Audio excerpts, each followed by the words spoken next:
नमस्कार दोस्तों। आज के इस नए और बेहद खास विश्लेषण में हम एक बहुत बड़ी खबर पर चर्चा करने वाले हैं। उत्तर प्रदेश अधीनस्थ सेवा चयन आयोग यानी यूपीएसएससी ने एक नई भर्ती का ऐलान कर दिया है। जी हाँ, जिस यूपीएसएससी न्यू वैकेंसी का बेसब्री से इंतजार था, आज हम उसी का पूरा ब्लूप्रिंट डिकोड करने वाले हैं। ये चर्चा खासतौर पर उन सभी उम्मीदवारों के लिए है जो बिना किसी उलझन के इस नोटिफिकेशन की हर एक बारीकी को समझना चाहते हैं। तो चलिए, बिना वक्त गंवाए सीधे काम की बातों पर आते हैं। ठीक है, चलिए इसमें गहराई से उतरते हैं। 1182 ये कोई छोटा मोटा नंबर नहीं है। यूपीएसएससी ने हाल ही में कुल इतनी ही वैकेंसीज की घोषणा की है। सरकारी नौकरी की तैयारी करने वाले हर उम्मीदवार के लिए इतनी बड़ी संख्या में पद आना सच में एक बहुत बड़ा मौका है। ये वो आंकड़ा है जो कई लोगों के करियर की पूरी दिशा ही बदल सकता है। लेकिन अब सवाल ये उठता है कि ये 1182 पद आखिर हैं किस पोस्ट के लिए।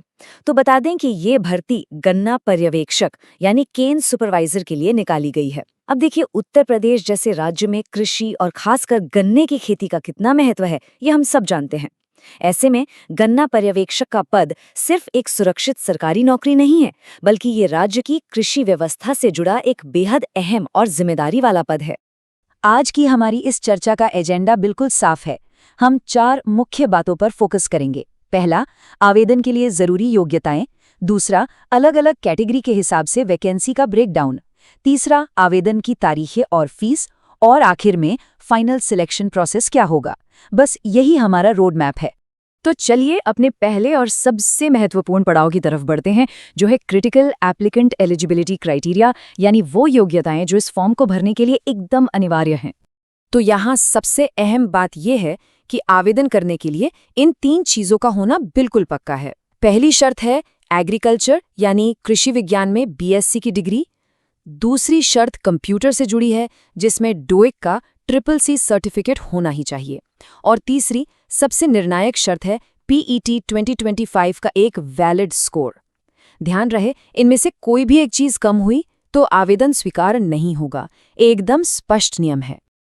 अब पीईटी 2025 स्कोर को लेकर आयोग का एक बहुत ही सख्त नियम है, जिसे समझना बेहद जरूरी है।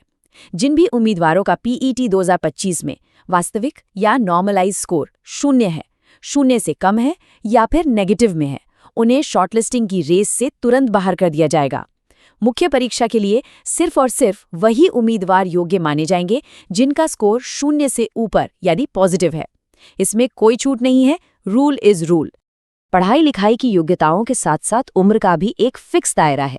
आवेदन करने वालों की उम्र कम से कम 21 साल और ज्यादा से ज्यादा 40 साल होनी चाहिए।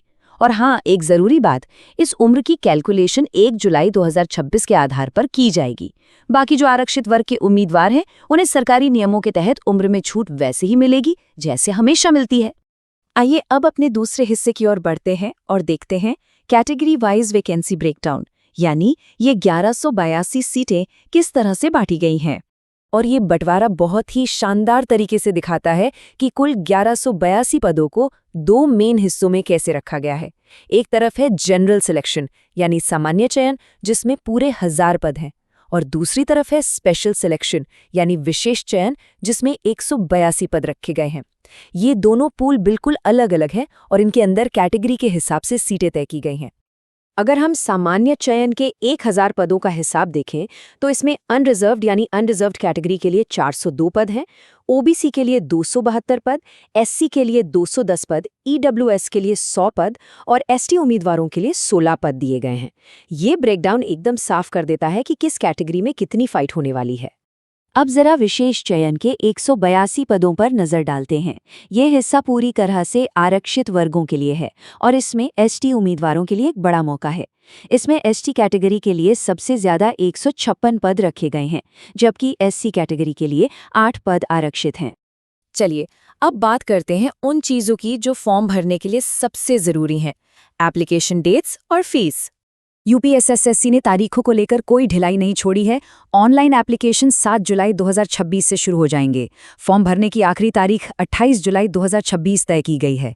अगर फॉर्म में कोई गलती हो जाती है तो उसे सुधारने के लिए 4 अगस्त 2026 तक का मौका मिलेगा। लेकिन अगर समझदारी की बात करें तो 28 जुलाई की डेडलाइन को ही आखिरी मानकर चलिए और लास्ट मिनट रश से बचिए। फीस की बात करें तो ये सच में बहुत ही सुलभ है। ऑनलाइन आवेदन करने के लिए बस 25 रुपए की फीस रखी गई है।